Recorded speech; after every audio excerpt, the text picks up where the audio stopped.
How to set deposit limits for responsible gaming on Betway. If you want to set deposit limits for responsible gaming on Betway, you could first be using the app, or you can go to betway.com and log into your respective account. From the top right hand side, just click on your profile icon or your profile name, and there you'll find the eye icon that says responsible gaming. So just click on the button right there. Now under responsible gaming, you'll be able to see a couple of options within Betway. Let the web page load up, and here you can see you can set a deposit limit.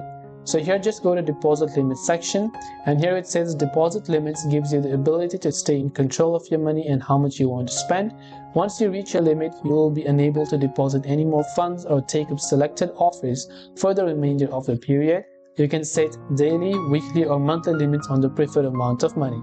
And this way you'll be able to go ahead and then just hit the edit button here, and under daily limit you can set a daily limit, and after that you can set a weekly limit, and you can set a monthly limit and hit the update button to set a deposit limit for responsible gaming on Betway. I hope the video helped you. If you have any questions, feel free to leave them down. Thanks for watching till the very end of this tutorial, and see you soon in our next video.